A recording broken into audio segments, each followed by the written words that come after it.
இல்லை ஒரு அகலமான பாத்திரம் எடுத்துக்க. அதில் அந்த தகுட்டை வச்சு மேலே தேன், அதுக்கு மேலே கொஞ்சம் போல் சாங்கிரி, கொஞ்சம் போல் மைசூர் பாக்கு, கொஞ்சம் போல் வெள்ளை சக்கரை, கொஞ்சம் போல் நாட்டு சக்கரை, ஒரு 5 வகையான பொருள் வைங்க. 11 நாள் அவகாசம். இதுதான் வசிய வேலை. இதை வேற மாதிரியும் பண்ணலாம். பச்சரிசில பாவை கட்டி, ஆண் பாவை பெண் பாவை கட்டி 2 பேரோட போட்டோ வச்சு தகடு எழுதி வச்சு வேத மந்திரங்கள் ஜெபிச்சு சுடுகாட்டிலையும் போடலாம். அது ஒரு வகை. என்னை பொறுத்தளவுக்கு வேலை குறைவாக இருந்தாலும் பலிதம் அதிகமாக இருக்கும். இதுக்கெல்லாம் இப்போ ஒரு கேஸுக்காக போய் மயானத்தில் உட்காந்துக்கிட்டு பொம்மை கட்டிக்கிட்டு அங்கே பண்ணிக்கிட்டெல்லாம் இருக்க முடியாது. இதை இப்படி தான் பண்ணணும். அப்போ இன்னைக்கு நம்ம இந்த மாசத்துல ஒரு 20 கேஸ் எடுக்கிறோம்னா 20 சில்வர் பாத்திரம் போதும், 20 செப்பு தகடு போதும். அதில் சம்மந்தப்பட்டவங்களுடைய பேரை எழுதி எல்லாம் வச்சிடணும். காலையில் இப்போ நம்ம பண்ணிட்டோம், ஒரு தனி பூஜை வச்சுருக்கோம். இந்த பக்கம் பார்த்தா வசிய வேலை, இந்த பக்கம் பிரிக்கிற வேலை. பிரிக்கிற வேலைக்கு என்ன, இதே மெத்தடு தான். ஆனால் அதில் மை மாறும். சரிங்களா? சம்மந்தப்பட்டவங்களுடைய பேர், தாயார் பேர், சம்மந்தப்பட்டவங்களுடைய பேர், தாயார் பேர் இந்த பக்கத்தில் எழுதி வேப்ப எண்ணெய், வேப்பம் புண்ணாக்கு, பாவக்காய், வேப்ப இலை மூடணும் தண்டு. அதில் ஃபோட்டோ துணி கொடுத்தாங்கன்னா நம்ம அதுக்குள்ளே போடலாம். ஃபோட்டோ கட்டுறதை முதல்ல தெரிஞ்சுங்க. இப்போ வசியம் பண்ணணும்னா 2 முகத்தையும் ஒன்றா வைக்கணும். முகத்தும் முகமும் ஒன்றா தெரியுது மாதிரி வச்சு பஞ்சவரண நூலில் கட்டலாம், உப்புரி நூலில் கட்டலாம், வெள்ளை நூலில் கட்டலாம், மஞ்சள் நூலில் கட்டலாம், கையின நூல்னு ஒன்று இருக்குது, அதில் கட்டலாம். கட்டி அதையும் உள்ளே போடணும். சரிங்களா? இந்த பக்கம் பிரிக்கிற வேலை, இந்த பக்கம் சேர்க்கிற வேலை. அப்போ காலையில் எழுந்திரிச்ச உடனே நம்ம எப்படி அன்றாட 3 வேளை சாப்பிட்றோம், தண்ணி குடிக்கிறோம், இதெல்லாம் இருந்தாலும் சரியாக வருங்கிற மாதிரி நீங்கள் எந்த மாதிரி வேலையாக இருந்தாலும் உங்களுக்கு தீட்சை மந்திரத்தையும் உபாசன மந்திரத்தையும் சொல்லியே தீர்வு. சொல்லலைன்னா வேலை நடக்காது. அப்போ நெய்வேத்தியம் என்ன பண்ணுறது? ஒரு தாம்பலத்தில் நான் முதல் தெரிஞ்சுக்கங்க.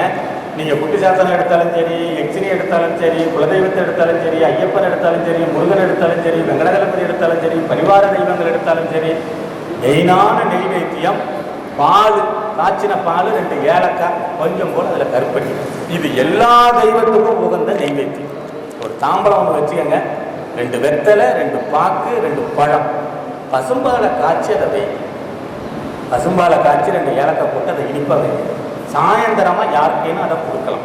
இது ஒரு சிம்பிளான நெய்வேத்தியம். ஆனால் 11 நாளும் மந்திரம் ஜெபிக்கணும். இந்த பக்கம் ஒரு 20 தாம்பலம் இருக்கும் வசிய வேலைக்கு. இதை முடிச்சுட்டு தான் நீங்கள் அஷ்டகர்மம் பிரிக்கிற வேலைக்கு வரணும். இதில் எல்லாத்துலேயும் கொஞ்சம் கொஞ்சம் மல்லிப்பூவோ, மறிக்கொழுக்கோ, சப்பாக்கோ, குங்குமமோ அதால் மந்திரம் சொல்லி இந்த 12 தாம்பலத்துக்கும் போட்டுட்டு வந்துடும்.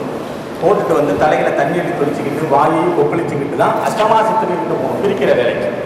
இதுகளை என்ன செய்யணும்? வேப்பம் புண்ணாக்காலேயே அர்ச்சனை பண்ணணும்.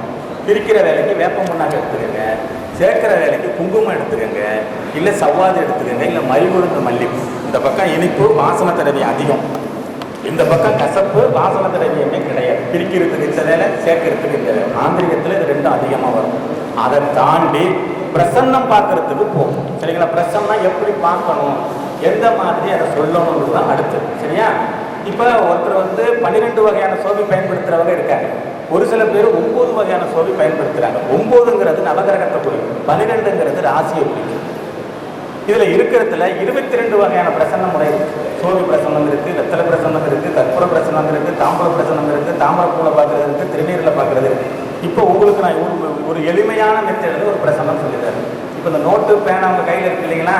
ஃபஸ்ட்டு அந்த சேலை வச்சு மேலே ஒரு கோடு போடுங்க. இப்படி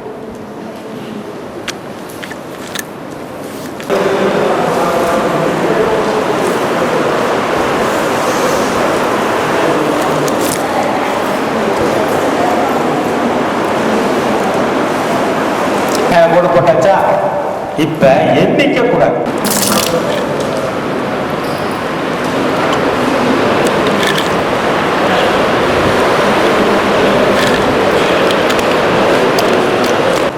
இப்ப என்ன பண்றீங்கன்னா, பர்டிகுலரா ஏதேனும் ஒரு விஷயத்த மனசுல நினைச்சுக்கங்க. பர்டிகுலரா எல்லாத்தையும் போட்டு குழப்பாம ஒரே ஒரு விஷயத்த மட்டும் மனசுல நினைச்சுக்கங்க. எப்படி நினைக்கிறீங்கன்னா, இது நடக்குமா, இது நடக்காதா, இதை நான் செய்யலாமா, இல்லை நான் செய்ய வேண்டாமா, இல்லை இது எனக்கு வருமா, இல்லை இது வராதா, இந்த மாதிரி ஏதேனும் ஒரு விஷயத்த நீங்கள் மனசில் நினச்சிக்கங்க. அது நடக்குமா நடக்காதாங்கிறத இப்போ நீங்களே பிரசன்னத்துக்கிட்ட கேட்கலாம். சரிங்களா? அந்த மாதிரி எல்லாரும் ஒவ்வொரு விஷயத்த நினச்சிக்கிட்டீங்களா? ஏதேனும் பர்டிகுலராக ஒரு விஷயத்த நினச்சிக்கங்க. இது நடக்கும், இது நடக்காது, இல்லை இது வரும், இது வராது, இது சாத்தியம் இல்லை, சாத்தியம் இல்லை, ஏதாவது ஒரு விஷயத்த நினச்சிக்கங்க மனசில். நினச்சிக்கிட்டீங்களா? இப்போ என்ன பண்ணுறீங்கன்னா, ஒரு கோடு விட்டு ஒரு கோடு டிக் பண்ணிக்கிட்டே வாங்க. ஒரு கோடு விட்டு ஒரு கோடு டிக் பண்ணிக்கிட்டே வாங்க.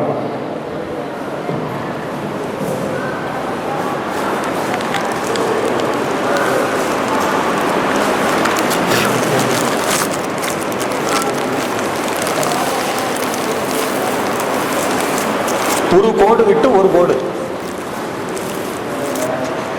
இப்ப நீங்க வந்து நீளமா ஒரு கோடு போட்டீங்கல்ல, கீழே கோடு கோடா இழுத்தீங்கல்ல, அதுல ஒரு கோடு விட்டு ஒரு கோடு டிக் பண்ணுங்க.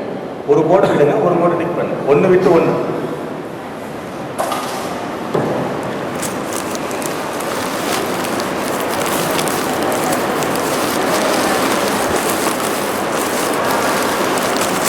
டிக் பண்ணியாச்சா?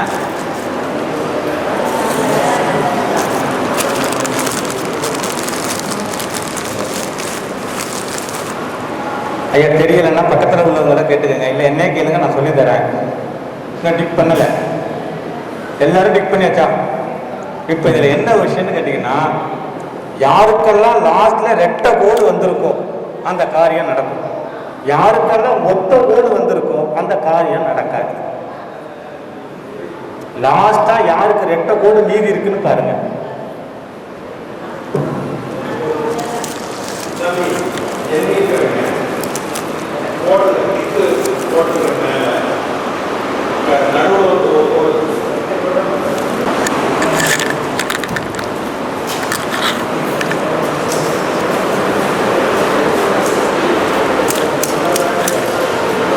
போட்டிருக்கேன் சாமி, டிக் பண்ணிட்டு ஒவ்வொரு கோடு ஒவ்வொரு கோடு. இது தப்பு.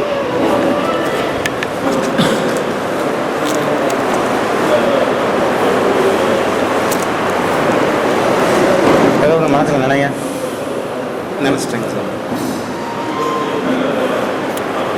இந்த காரியம் நடக்கும். இப்போ தெரியாதவங்களுக்கு காட்டுங்க. இப்போ நீங்கள் நினைச்ச காரியம் நடக்கும்.